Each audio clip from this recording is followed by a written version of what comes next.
crystal is activated, and its light is pointing towards the Diabolical podcast. That must be the source of the spoilers for Studio Ghibli's Laputa, Castle in the Sky. We have an emergency. The way to lightning has been opened. You've bungled me, sir. And now I must fix it. This is Diabolical, the comedy podcast where four long-suffering friends dissect film's most dastardly schemes, then try to improve them. I'm your host, Ben, and this week's movie is legendary Japanese animator Hayao Miyazaki's Castle in the Sky. So cook up the best-looking fried egg on toast the world has ever seen, and let's get diabolical.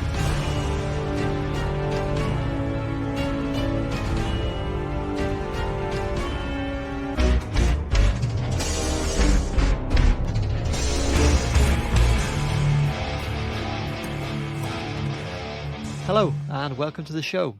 I'm here with three dusty old miners, otherwise known as the Panel of Peril. Please introduce yourselves and tell us, what is your favourite anime? Gaz, we'll start with you. I'm Gaz, and my favourite anime is by Hayao Miyazaki also, and it is called Spirited Away. My first Studio Ghibli thought it film, might be. and still my favourite. It's a good one. It's amazing. Certainly on my list. Craig. Hello, Craig here, and my favourite anime, also by Hayao Miyazaki, is My Neighbor Totoro. Totoro, Another great one. Totoro. And Cinemaster. Introduce yourself and tell us, what is your favourite anime? Hello, Cinemaster here. I don't know whether I have a favourite anime, but I like dipping into it regularly, and what I'm currently watching on Netflix is really very, very, very good, called Omni Mushu, by a supervising director that we are familiar with here, Takeshi Miike. So I'm enjoying that very much, and I can certainly recommend it to the panel and all our Peril pals. Very good, thank you. It's on the list. For me, I have just watched the finale of my favourite anime. That is Attack on Titan. Yes, Dylan told me it was the finale the other day. It was an absolute belter. Was it? It's an emotional roller coaster of a series. So many twists and turns. Yeah. You kind of you think that a lot of these twists come out of nowhere, but then when you actually go back, you see that every single thing has been breadcrumbed.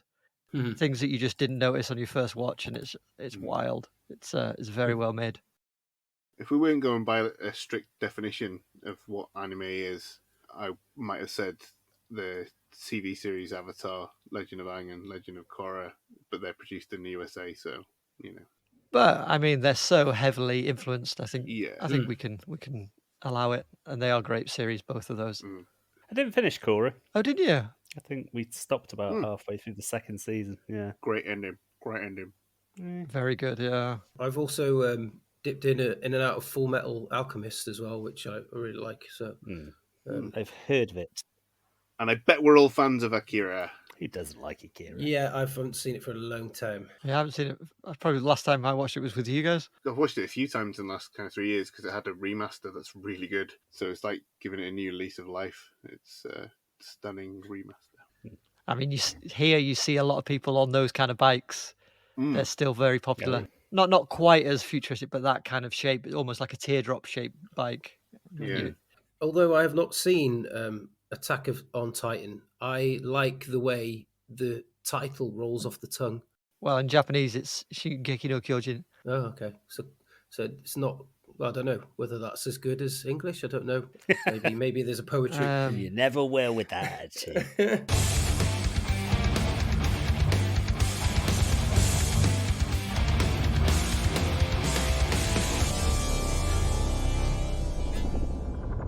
Later, we'll be competing to see who can come up with the most diabolical scheme and earn performance-enhancing peril points for the Season 4 leaderboard.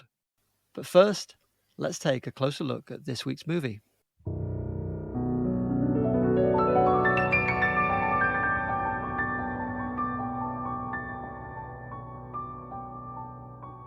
Tenku no Shiro Raputa, released in English-speaking markets as Castle in the Sky, is a fantasy adventure from Japan's anime behemoth Studio Ghibli.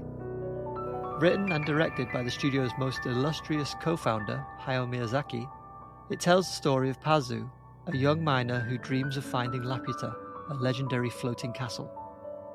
When he meets Sheeta, an orphan girl who possesses a magical crystal with unique markings, the two embark on a perilous journey to find the castle and save it from those who would exploit its power. Released in 1986, Castle in the Sky was Miyazaki's follow-up to 1984's Muska of the Valley of the Wind, and the first official release under the Studio Ghibli banner. It was a hit with critics who praised its lush landscapes and imaginative designs, as well as its explorations of themes such as environmentalism, friendship, and what can be achieved when we're determined enough to follow our dreams.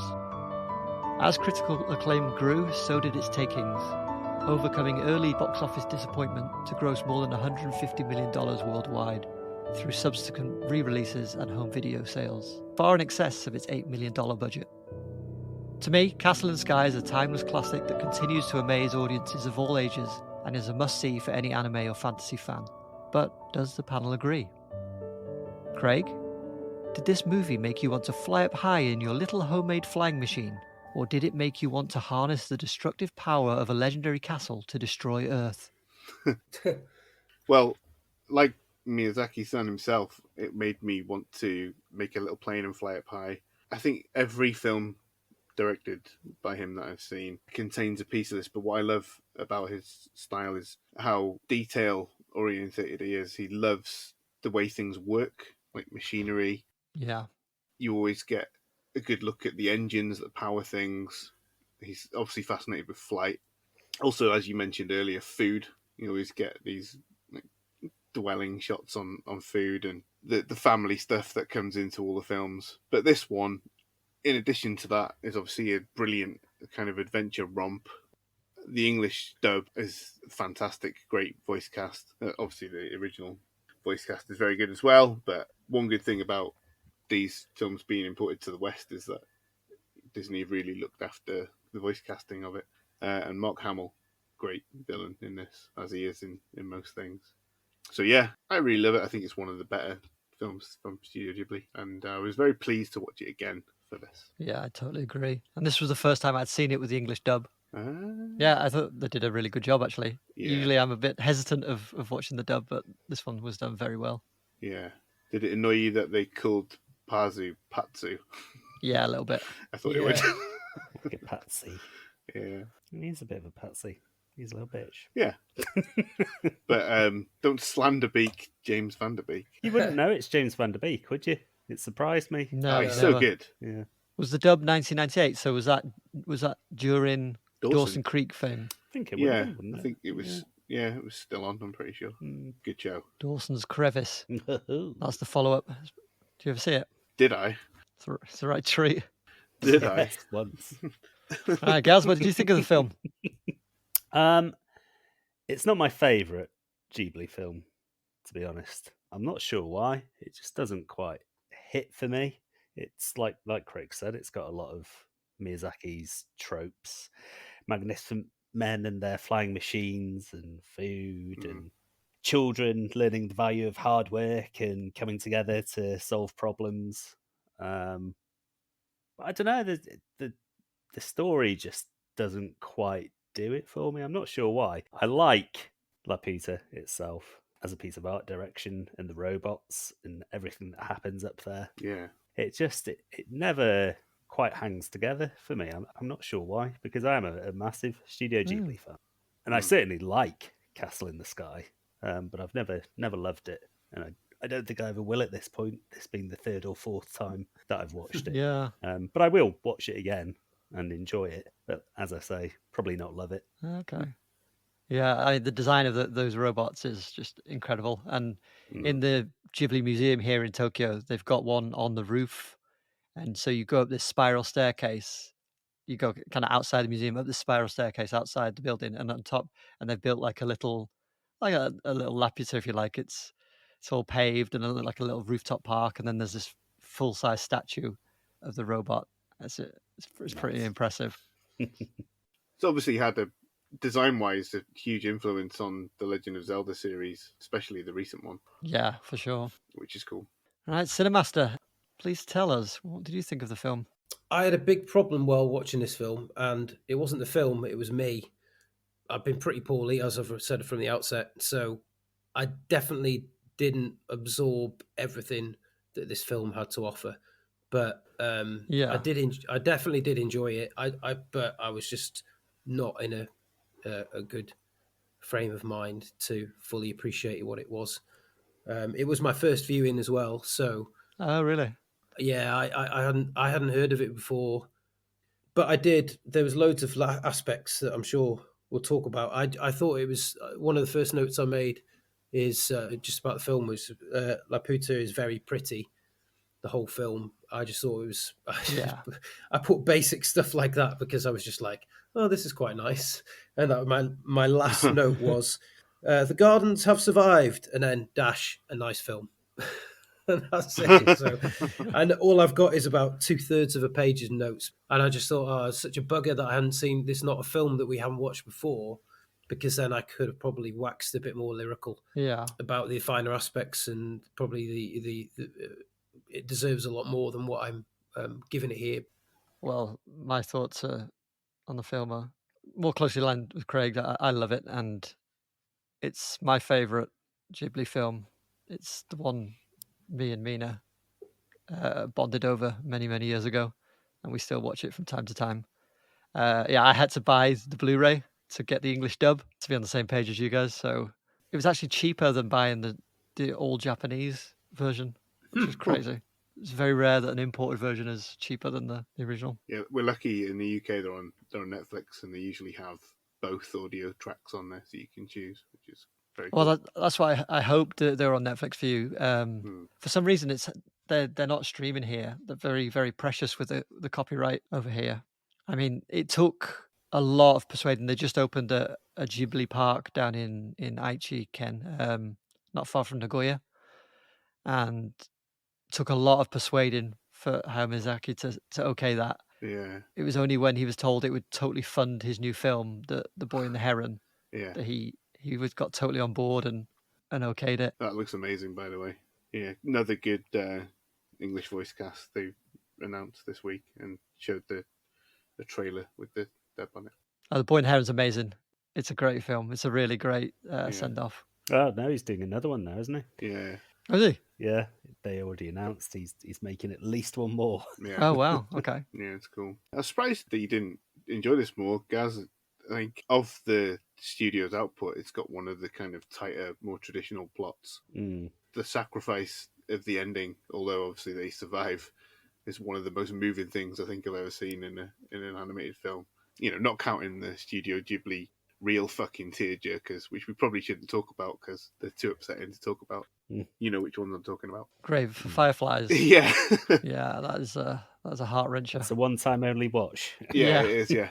That and Requiem for a Dream. Yes. Yeah, you know I can't watch that again. I think I've talked about it on the pod before. But yeah, Castle in the Sky, also just really cool, you know. I really love the fake out that you think the pirates are going to be the villains. And then, Yeah, It's that's so good. well done, that, yeah. yeah. And just all the craft designs of like Mosquito personal jets they have and stuff. It's really fun, all the dogfighting. I think it's just a really good kind of traditional story. It reminds me of stuff like Tintin and Rupert Bear a bit, which I Yeah. really love that kind of stuff. Yeah, for sure. And, you know, as you mentioned earlier, Craig, Miyazaki's fascinated with flying machines, and Yeah. he also thinks of himself, I guess his spirit animal, you might say, is like a pig, which is why Porco Rosso is like a lot of it's about him. Right. Mm. Have you seen the English dub of that? No. Oh, it's Michael Keaton. Keaton, It's isn't fucking great. Billy Crystal. Billy Crystal, indeed. Been a while since we've had one of those.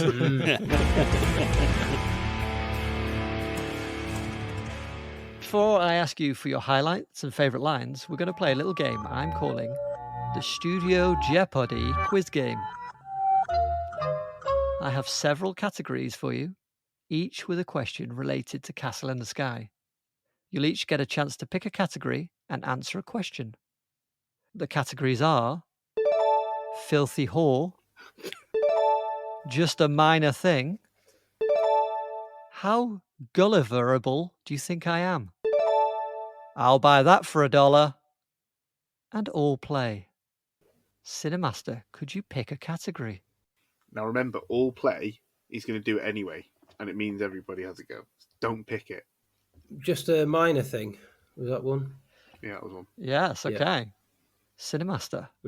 That's me. Which European country inspired the architecture and structures seen in Castle in the Sky? I would say Vatican City. It's a really good guess. The answer is Wales. Wales. Wales. Port Merion, perchance. So Miyazaki first visited Wales on a research trip in 1985 when the film was in early stages of production. He took inspiration from the architecture, and as a result, some of the structures seen in the film resemble Welsh mining towns. So particularly that town where they have the big scrap, the mining town, it's kind of like a street. That was heavily inspired. I think one of the places he went to was Blaen of Stiniog. So if you think of Blaen, it's got that kind of main road down it with the houses either side. Yeah. Yeah, that was a big influence for him. And he also, while he was there, he also witnessed the coal miners' strike. And so these experiences, you see, they reflect in a lot of the characters in the film. You know, a lot of them, they kind of labor through poverty, but they'll still really enthusiastically protect the protagonists through the various aggressors. Yeah. And so that was really heavily inspired from that. Cool. Interesting. All right. Gaz, would you like those categories again? Was there You Whore? Was that one of them? Yeah. Filthy Whore. Filthy Whore. Yes. Let's go with that one. So Tenku no Shiro Laputa was renamed Castle in the Sky for English markets. But why wasn't Laputa included in the English title? Is it because? Is it because? Could be. I'm trying to pretend that I don't know. Is it because? Maybe because in Spanish, puta means bitch or whore. Whore. It means whore, yes. Oh, yeah. Yeah, puta. As in, te quiero puta, I love you whore. Exactly. So the distributors were worried about the confusion with the Spanish phrase la puta, which literally means the whore. So what's that sauce that's called putanesca? What do you think that means? Whore sauce. You saucy whore.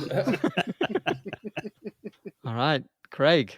How gulliverable do you think I am? Well pronounced.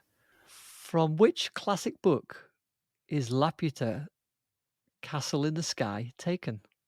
Could it be Gulliver's Travels? Because if it isn't... Well done. It is Gulliver's Travels, the 1726 book by Jonathan Swift. I thought it was going to be the Torah.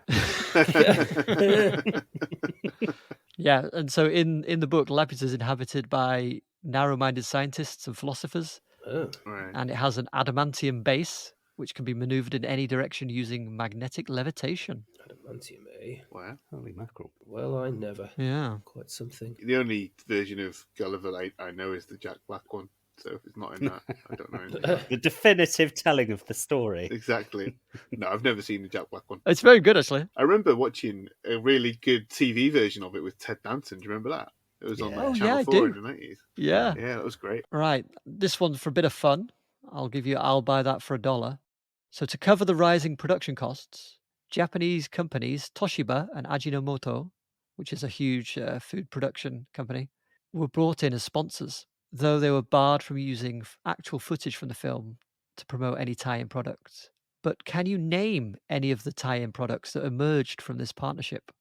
Well, Laputango.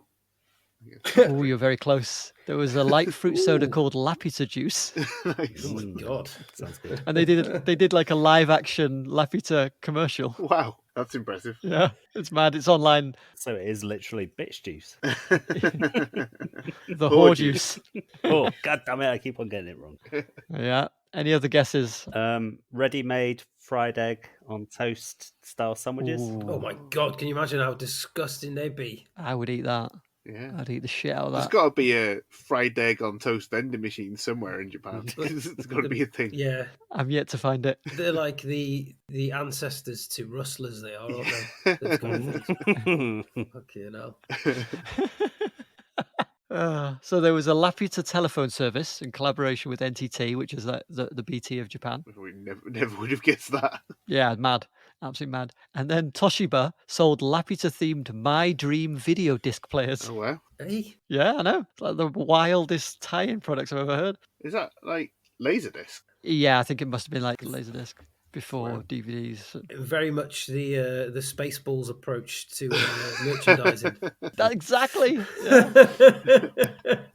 All right, and for the all play, you're all going to have a chance to guess this. So, Studio Ghibli is known for its high quality, hand drawn animation, and Castle in the Sky is one of their most visually stunning films. But how many hand drawn frames were created for the movie?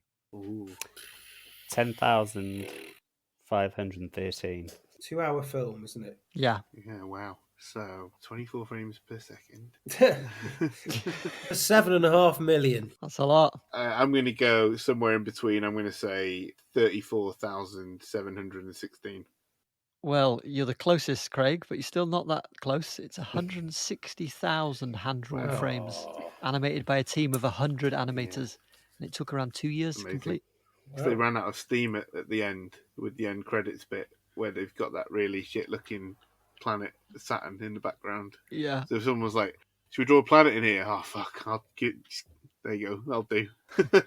Lazy Miyazaki. Well, that's how he's known, yeah. Go down the pub, do what you want. It's been 2 fucking years.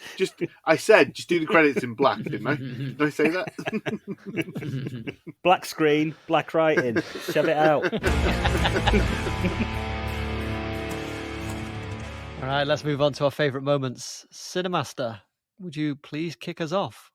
Well, as we've already alluded to, it's kind of vision for some of the things the director has a lot of interest in, and I just loved all the aircraft, particularly the Dragonfly aircraft that the pirates use loads, and the fact that they can use these. Yeah.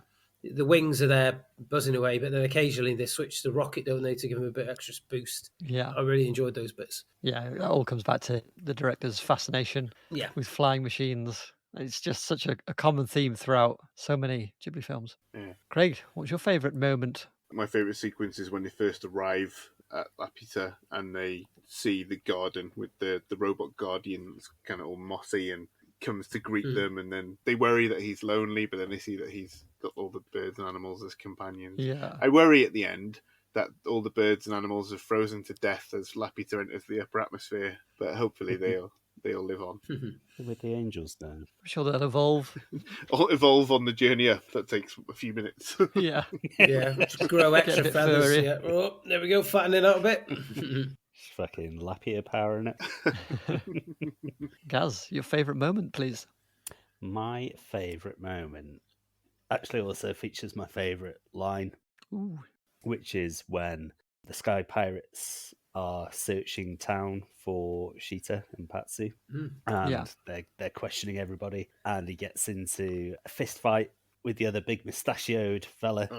You've got my favourite line. Just the staging of it, first of all, how they're just slowly taking it in turns to land haymakers on each other, just absolutely knocking 7 bells out of each other. And then I'm going to get this line in before Craig does. It's my favourite line as well. Just before they start exchanging fisticuffs, the child says to the other guy, "Make your shirt explode!" And he tenses all his muscles, and his moustache bristles, and his hairy chest explodes out of his t-shirt.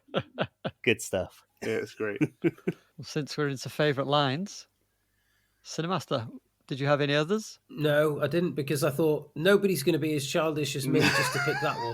So I thought, I'll just write that one down. What more fool you? But obviously, I keep very good company, don't I? So there we go. Yeah. What about you, Craig? Do you have a favourite line? Yeah, well, that was mine, but I'll pick one that is the response in that exchange, which is when his wife says to him of his ripped shirt, "I'm not mending that, I hope you know." That's great. So my favourite line in Japanese is Muska at the end, where he can't see. You know, in English he says, "My eyes, I can't see," but it doesn't have the impact. In Japanese he goes, "Mega, mega." It's like, my eyes, my eyes. It just feels so more impactful, and it's really like a really famous line. It kind of loses that in the English translation, sadly. That's a shame. In the English dub, my favourite line is from Uncle Pom. He says, "The earth speaks to all of us, and if we listen, we can understand." I really like that. Yeah. What did you guys think of the soundtrack? How does that rate against the great Joe Hisaishi soundtracks?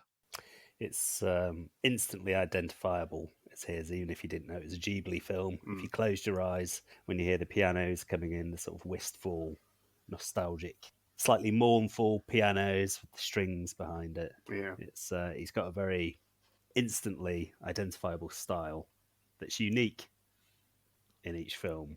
But yeah, he's a tremendous composer, and this is certainly a great score. It's a really popular one here, and you know, if you go to karaoke, someone is pretty much nailed on. Someone's going to sing a Ghibli song of some kind. Yeah. Sometimes they do English language versions of the songs as well. Oh, really? Yeah. Ponyo's about the only one I know. Ponyo, Ponyo, little fishy in the sea. Yeah. Is that what it is in English? Yeah. Oh, well. Ponyo, ponyo, ponyo, sakana no ko. Which fish means, small fish, little fish. For Totoro, they do, hey, let's go. Ah, okay, yeah. I think in Japanese it's aruko. It means just walk. Yeah. It's like a marching song, that, isn't it? Yeah. Aren't they actually marching on screen as Yeah. it's playing as well? Let's walk. Well, yeah, it is. It's called the sampo, so it means like the walking song. Did anyone notice on Laputa the little Easter egg of the flying foxes from Nausicaä? Yes, the one climbs up on the robot, doesn't it? Yeah, exactly. And that's what Nausicaä has as her little pet. Yeah, that's really cool. It's been many, many, many years since I've seen that one. Pre-children. Creepy with the giant fucking bugs.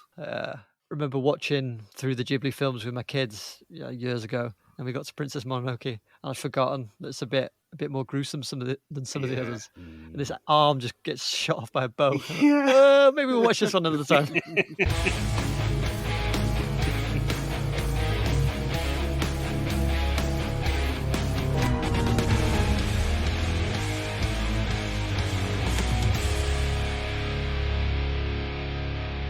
Muska believes he is the rightful heir to Laputa and plans to wield its destructive power to rule the world. And he'll stop at nothing to get it, tracking Sheeta across land and sky. Craig, what did you think of Muska's plan? I don't know why he was so cagey about it. He really alienates Sheeta by keeping her in the dark. And there doesn't seem to be any real reason for that because he brings her along with him anyway. Yeah. Why he did that, I'm not certain either, because he knew that he was from the same dynasty and lineage. The other thing he could have done is he could have just taken the stone off her when he first had her. The other thing that I don't quite get is why those other guys are with him. You know, the Matrix agents that follow him around, and one of them like pistol whips that kid. What's in it for them? Glory? Obviously, the army don't realise that he's in it for himself, so that explains their involvement. But those other guys, they seem to know what he's up to. Generally, I think it's a pretty solid plan. It's another one of those where people who don't care about anything don't understand people who do. So I think he could never have predicted that Sheeta and Pazu would have the guts and the heart to basically sacrifice their own lives to save everybody else. Yeah. Which, as we know, ultimately doesn't happen, but they didn't know that. Yeah. His lack of trust and empathy is his downfall. But pretty good plan. Right. Yeah. They don't make films like that with films where they do self-sacrifice these days. They're very few and far between, don't they? Really, and you see it a lot more back in the 80s. There used to be like plots where they would deal with tough subjects like that. Somebody would have to give their life and blah blah blah. But this film, like you say, there's a lot of heart to it. There's a much more humanity going on than it first appears, especially as all the twists evolve throughout the whole film. Yeah, well, the famous one of this generation is Avengers, isn't it, with Iron Man? Yeah. Although they're about to ruin that, aren't they? He's coming back, supposedly. He's coming back. Is that a spoiler for Avengers? Yeah. Are you going to watch it, are you? No. No. Oh, you will be at some point. Yeah, going back to Muska there, Craig, what you said. I think he doesn't know what she knows, or maybe he has a vague idea that she might know some of the spells that activate the stone. Okay. Which is why he doesn't just take it off from her. Yeah, maybe. Gaz, what are your thoughts on the plot there? Yeah, he's a dickhead. He should have just taken the stone when he had the chance. And that's about all I got to say about I'm pretty sure you might find in someone or other's plan whose name begins with G that he might just do something like that. Cinemaster, anything else to add? No, nothing else. I'd say the plot twist where he goes, "Oh, well, I've got something to tell you, Sheeta. I'm sort of your family," was kind of like when he revealed he had something to reveal. It was like, okay, he's going to be a dad or a brother or a cousin or something like that. So I was like, okay, fair enough. But the plot is fairly risky, wasn't it? Because there was loads of people after the same thing, and with the army behind him, but obviously willing to stab him in the back at the moment's notice. He had to try and get all his ducks in a row, but not successful. Yeah. Well, I think he needed to keep Sheeta alive because he didn't know how much he knew. But as Craig said, he took the wrong approach. Just befriend her. Just, Yeah. Even lie. And he could have got what he wanted. Yeah. I think overall his plotting is very good, but I think just his approach was a little bit off. So I'm going to give him 8 florets of broccoli that have been tended by a robot. Aw. For some decades. Yeah. And just before we move on, a little word for Mark Hamill's Muska, which I think was actually really great. And if it wasn't so great, it could have really damaged the film, particularly from the point of view of the English dub. Yeah. So well done, Mark Hamill. Yeah, and we haven't said anything about Anna Paquin yet as well. She obviously has to Yeah. carry this on her young shoulders, and she's fantastic. Yeah.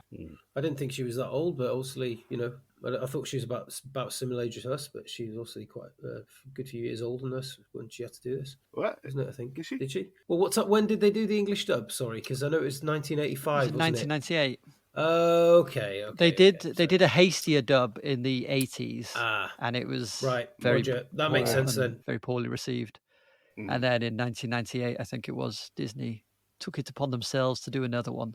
So what's that? That's 2 or 3 years before X-Men. So Anna Paquin was still relatively young. I thought, oh, bloody hell, maybe Van der Beek was that old and stuff. I'd understood, obviously, Hamill, but I thought, bloody hell, Anna Paquin, I thought she was similar age to us. She is the same age as us. Yeah, there you go. That's why I couldn't understand it. Van der Beek is ageless.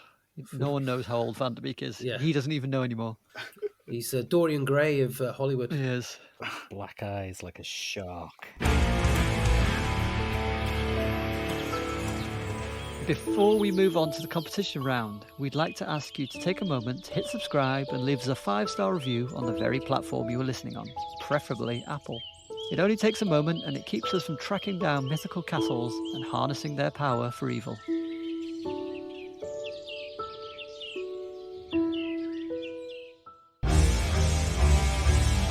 This is the part of the show where we compete to see who can come up with the best evil scheme to earn those most holy of holies, peril points, for the diabolical leaderboard. We'll each share an alternative plan and vote for our favourite at the end. Muska is jonesing for the destructive power of Laputa so he can rule the world, but his greed gets the better of him. Cinemaster, what would you have done differently? Hurry up. I haven't got all night. He's so slow. Mine would have been finished by now. Well, I did tell you I was ill when I was watching this and I did the plot. All right, fucking Spike Milligan over here. Shut up. He's Spunk Mulligan. Muska is a man of many talents, secret talents. Watching from afar, he knew that this lone automaton, powered by an unwavering devotion to avian creatures, had a deep and tender connection with Laputa's ornithological wonders. Also, a similar connection to the weapon system of Laputa.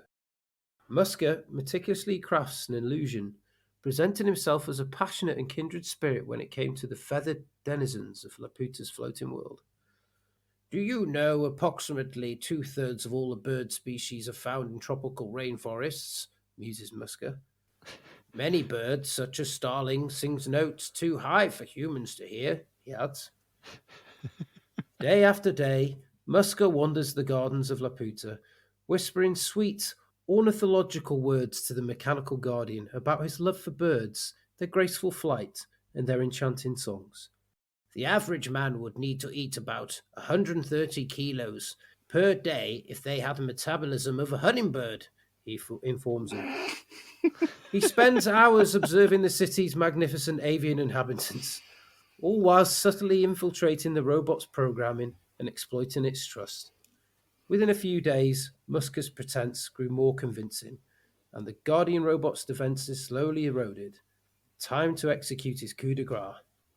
Perhaps the saddest fact I know of birds is that billions die each year due to human activity, said Muska, dropping his head and wiping a tear from his eye. If only there was some way to prevent this totally unnecessary murder, says Muska as he blows his nose into a hanky.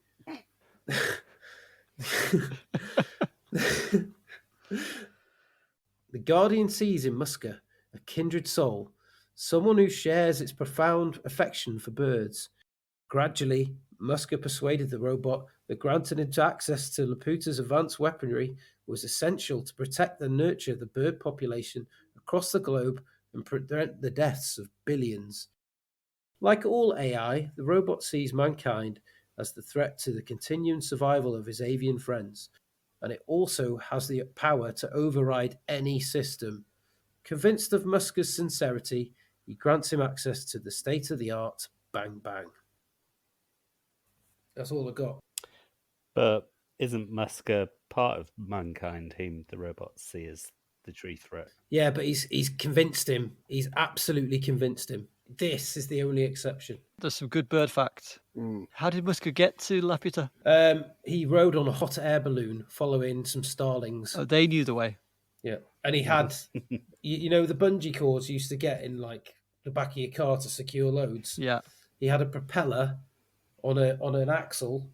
He had loads of those bungees, twizzled them round on the back of the basket of the hot air balloon, and then when the hot air balloon went up high enough, he just let go of the propeller and it span and it propelled him forwards. Right. And then he sort of used his arms outside of the baskets like this to guide himself. Okay. Like So he used the awesome power of elastic, and yeah, he just happened upon the right starlings to lead him to Laputa. yeah, that's it.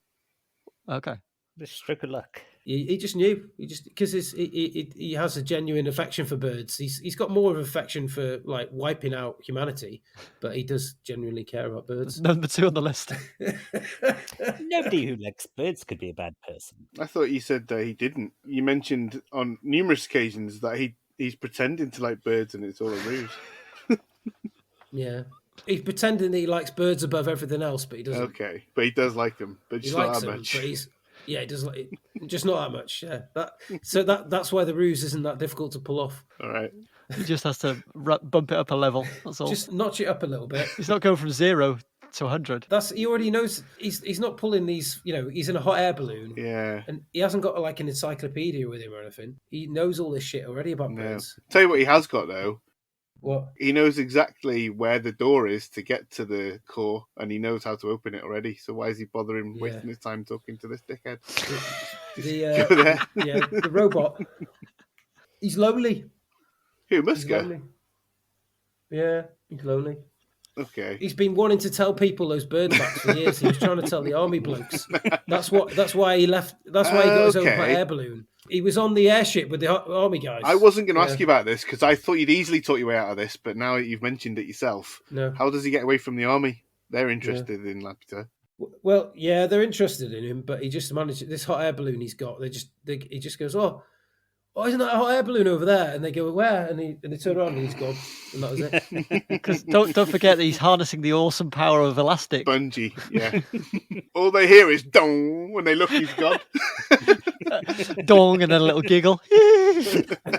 Unfortunately, you know, it's due to size, but if they could produce a piece of elastic big enough that it would render all nuclear power stations in the world obsolete straight away. Yeah, because of the kinetic energy. Yeah, it's just never ending. And they just have to get a load of blokes obviously twisting it every now and again. Well, it sounds foolproof. Should we just end the competition now? Because who's going to top that? Have I won yet? Have I got your vote yet? How much Benylin did you drink while you were in this one? It wasn't. I was on Sudafed actually. Thank you very much. Okay. Amazing. Yeah, Sudafed and maybe half a cap and night nurse. All right. If there are no further questions, and I pray to the lords above that there aren't, we will have Craig's plan next. Laputa has been without a king for 700 years. What's another decade? In his zeal to recover Sheeta's Ethereum crystal, Muska might have scared her off, abducting her and confining her to quarters. But fear can be his ally. He decides to confide in her his secret, his true name and heritage, and tells her that he seeks only to keep her safe from the pursuing paedophile pirates and teach her the ways of her people. He proceeds to instruct her in the secret history of the royal family of Laputa and their subjects. He tells her that their people loved to fart in bed. He tells her that snoring was seen as a sign of strength in their society. He tells her that her people loved to play cards and billiards, to eat cheese and marry their attractive cousins. He tells her that in her society, men are dominant and women servile. All made up, of course, all with the aim of grooming her for their future marriage. Once Sheeta has come of age, Muska reminds her that her people love to have children, and so it comes to pass that Muska is provided with several heirs over the coming years. Before the children can form any kind of moral compass, their mother mysteriously dies after falling down the stairs onto some bullets. Muska is now free to raise his children, the new royal family of Laputa, in his own tyrannical image. Eventually, they take to the skies to reclaim their castle and its vast power, holding the terrified world below to ransom, and spitting over the side, throwing pennies off, etc. So he marries Sheeta, but so he waits a few years, and he's still not going to Laputa in that time. No. Do you think he's got the patience? Well, that's what I'm saying. Laputa's been without a king for 700 years, and Muska is well aware of this. Yeah. And I'd say he's, mid-20s in this, so he's got time to play the long game. He's jonesing for it, though, isn't he? But this is the thing. He needs to have patience, because his lack of patience is his undoing. Right. So, knowing that, I'm approaching it from a position of he has to have patience, and that's the way to do it. That's interesting. Lack of patience leads to unpatience. Right. It leads to outpatience. Yeah. Yeah. And then you're in a world of hurt. Oh. Yeah, it is weird, those pedo pirates, isn't it? It's a bit weird, isn't it? Yeah. Where they go, I'm in love with you. And it was like, well, okay. That's one odd sequence of the film. I don't know how old she's meant to be. I'm guessing it's just that anime and manga tradition of drawing young women to look slightly childish, I think, isn't it? I think they are meant to be sort of, 16. Gaz, what are you thinking there of Craig's plan? Did it resonate? No, not really. That's a very damning report. Took too long. I don't like playing the long game. You got to bish bash bosh it. I read it in under 2 minutes. What are you talking about? No. Not the amount of time it took to read. I see. Playing the long game that Muska did. I think he knew secretly there, Gaz. Yeah. I think he was razzing you. Oh, dear. Son of a bitch. What a horrible bugger. Well, I'm just going to knock off a couple of points for Gaz for that comment. Right, Gaz, starting from a minus position, would you share your plan?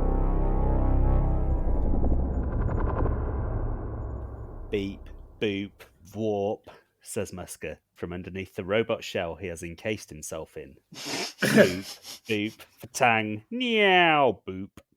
A small LED screen is affixed to this particular lopsided Tin Man. On that screen runs a translation of the realistic robot sounds that Muska enunciates. He imitates what he imagines the walk of a robot would be and wobbles his way over to Sheeta and her crystal. Ah, shit, my fucking knees, he accidentally exclaims as he clangs his knees on the inside of the metallic armour carapace. Sheeta and Pazu stare innocently and wide-eyed at their new friend. Clang, beep, bloop, blap, beep, beep, he says to cover for it. Muska presses the buttons to start the LED scrolling the next set of pre-programmed text. I need your crystal to help me protect Laputa from the baddies. The baddies! Sheeta tentatively hands the necklace over to her new robotic buddy.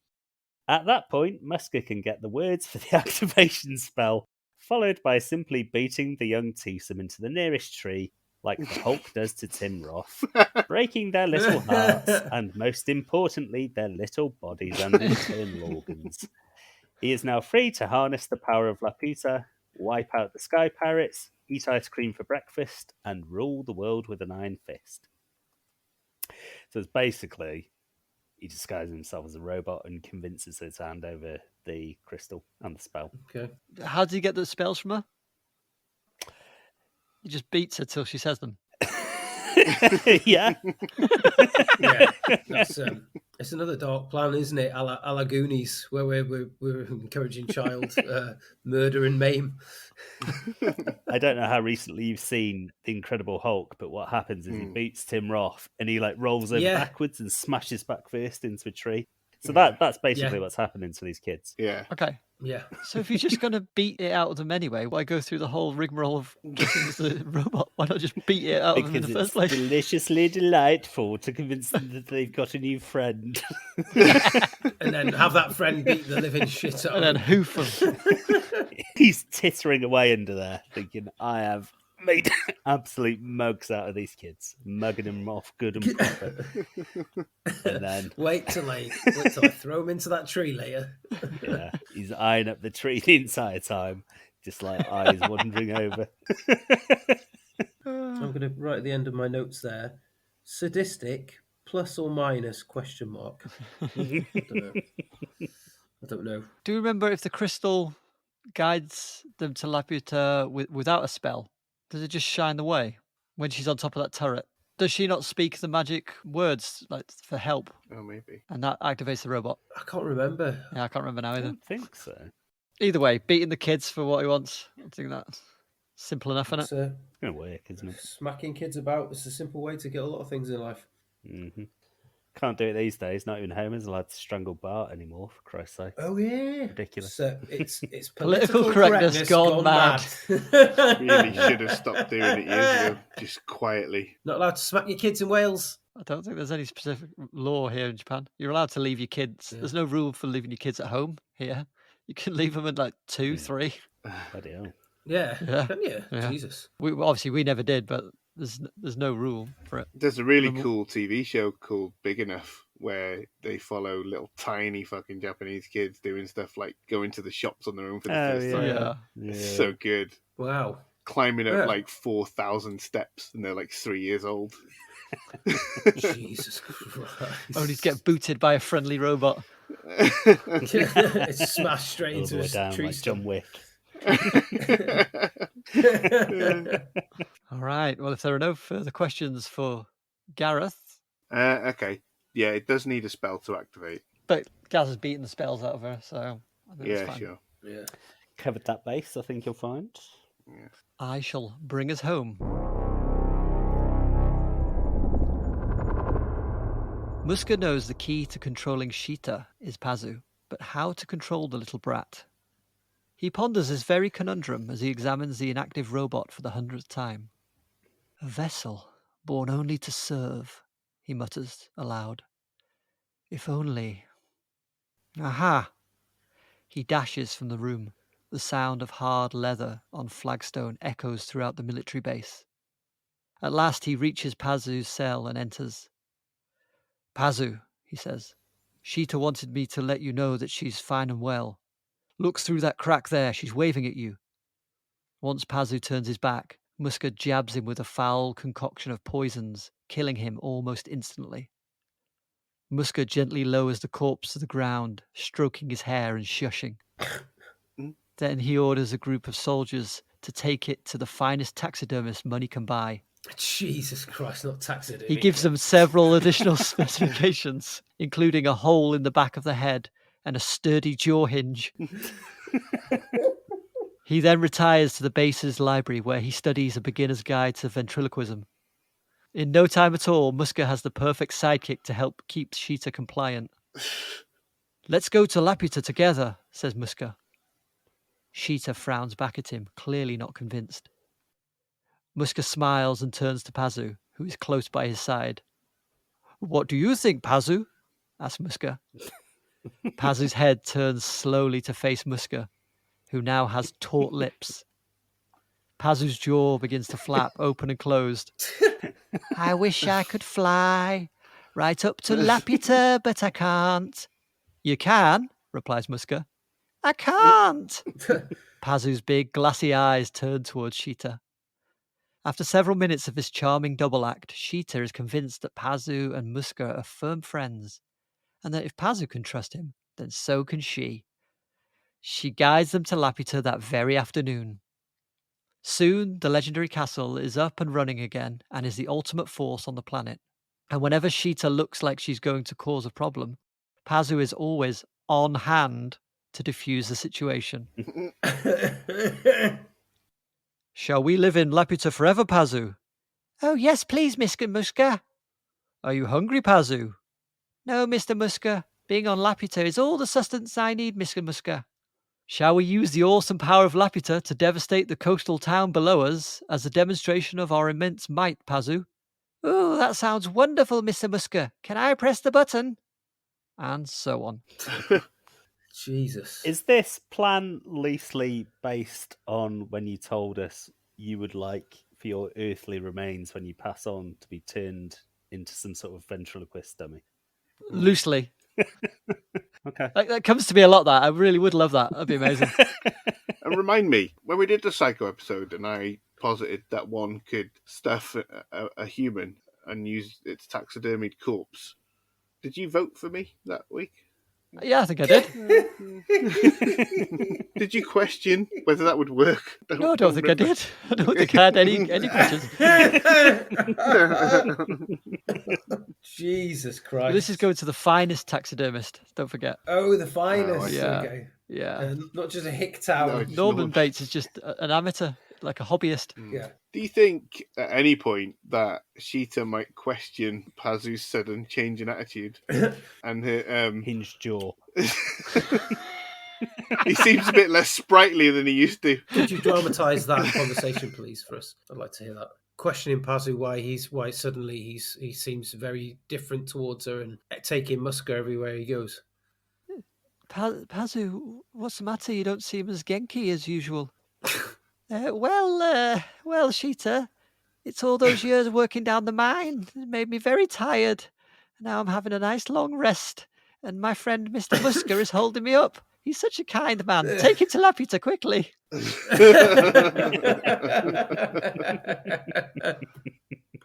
Fair enough. And they're only kids, aren't they? So they probably get along with that. Yeah. I mean, I've seen kids cry at Punch and Judy, and those are tiny puppets, so life-size puppets, easy peasy. Yeah, but when you're watching a puppet woman get beaten to death, it does knock the wind out of your sails a little bit. Oh, there's a dark puppet show in it. It doesn't happen now, though, does it? No. Before he starts beating her up, it goes down, you just hear the sounds, don't you? Apparently. Okay, yeah, that's better. Yeah, just keep it in the kids' minds. And the screens. Let them picture them beaten. Just as long as there's violence, but it's behind closed doors and people can hear it but not see it. That's a lot less damaging than actually seeing violence, because then what it's doing then is it's making it a taboo and nobody wants to talk about it. Silencio. Do you know what it is? It's political correctness Gone gone mad.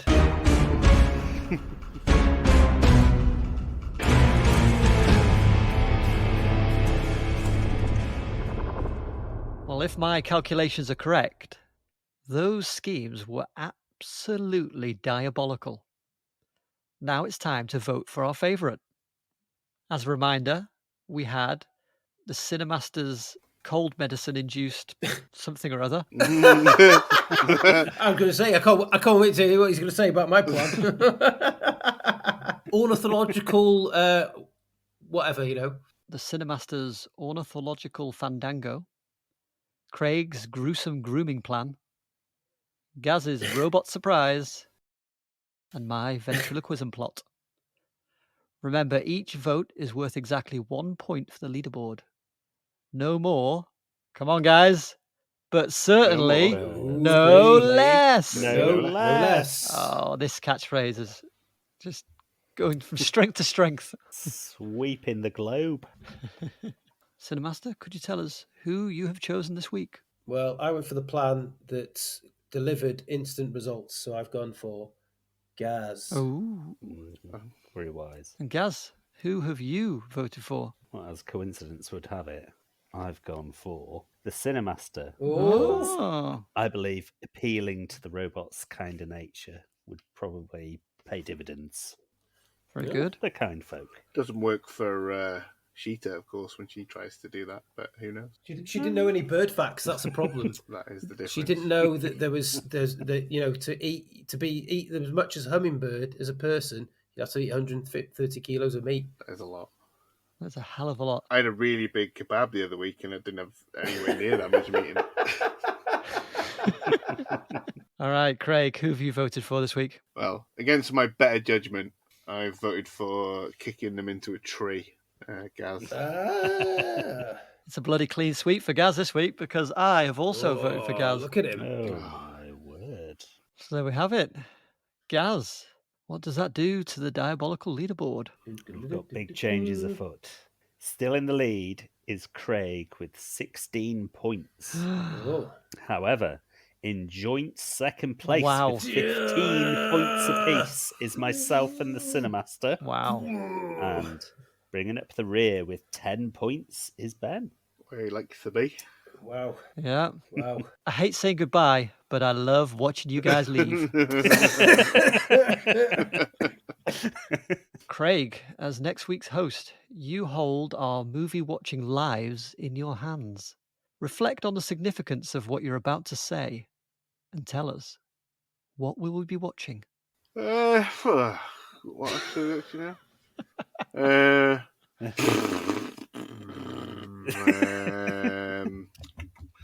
Well, listen. Look,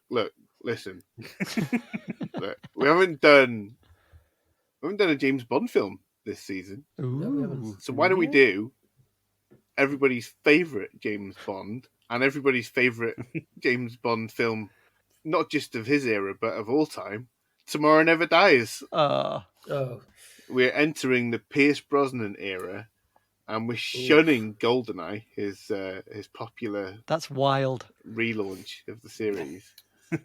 I picked Tomorrow Never Dies because I really like the theme tune by Cheryl. Well, I haven't seen it, so Yes. And also Michelle Yeoh is in it, Yeah. which hopefully will bring some of that Hong Kong action that we in the West don't get enough of.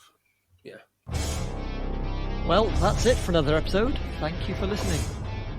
Don't forget to follow us on your podcast platform of choice so you never miss an episode. But most importantly, leave us a wonderful review and tell all of your friends about us. It will give you something to talk about other than your kids, your job, or that massive bunion on the side of your foot that made you quit dance class. For more nonsense and movie chat throughout the week, follow us on all the social medias at DiabolicalPod. Join us next time when we'll be discussing this season's Bond film, Tomorrow Never Dies. And remember, those who run away steal the treasure another day.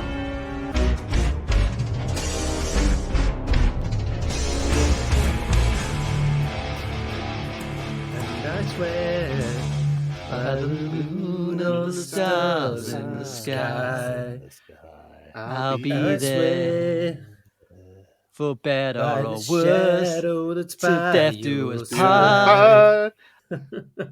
Now, people won't be expecting that for a sing-along at the end of No. Laputa. Aruko, aruko, watashi wa genki. Aruku no daisuki, dondon yuko. Sakamichi, tuneru, kusapara. Ippon ni. I can't remember the next bit. That'll do. So much I remember. You could have made it up. We wouldn't have known any difference. Yeah. Yeah.